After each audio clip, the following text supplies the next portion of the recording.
we have hiked the 10 trails recommended by you, our viewers. It's now time to sit back and enjoy the views once again. You're watching Jern and Fern.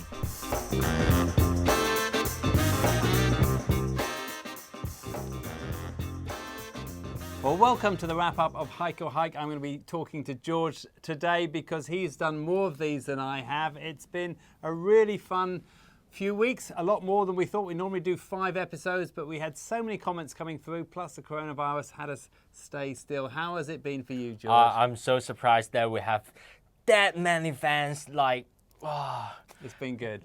But what was your favourite hike of all of them? I would have to say my favorite hike was those you didn't come to. That's because they were easier, right? It's hard to say. But to be honest, those hikes, for example, like the Robin's Nest and also the Redstone Gates, those are something that you don't really see much in Hong Kong. Those are not the regular view in Hong Kong.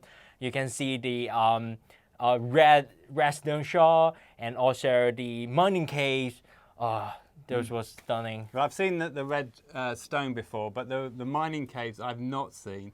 And now I'm going to have to go and do there without an episode because they do look really spectacular, Yeah. I've got to say. Now, for me, my favourite, and again, I'm going to choose 2 because one was the night hike, and that was really quite spectacular. We set off on a full spring moon, harvest moon.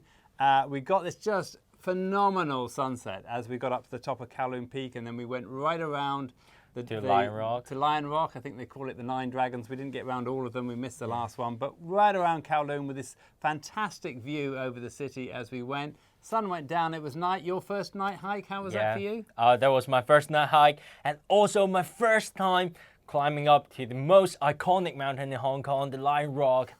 I'm just super excited. I can't believe it. Born and brought up in Hong Kong, and yet I've been showing him a few things on these hikes. Now, the second for me, George didn't come on, and it was probably the toughest, the Yellow Dragon, but really spectacular. Getting up through those 3 difficulties and that little rock pool, this infinity pool over this massive waterfall. It was really quite something. And I've been up the valley, but I've never actually got right up towards Sunset Peak on Lantau Island, which we did there.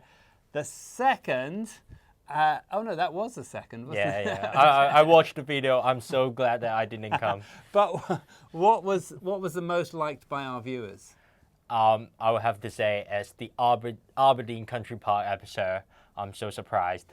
Can you explain why? Well, it was in your backyard, right? This is the place just outside where you were born and brought up, and you actually knew this one. You were able to show a few things to me this time. It's a very simple trail. It's a very popular trail. Obviously, a lot of people like that. And I think some of our trails may be a bit too extreme for viewers. But yes, that was the most popular.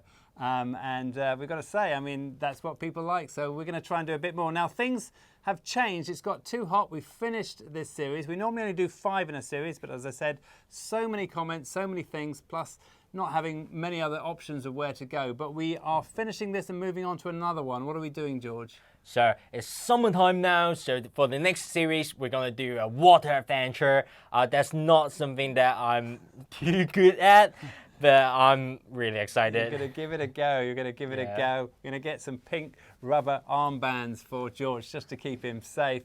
Now, we want to do a quick shout out to Kailas. Thank you for supporting us through this whole 10 series.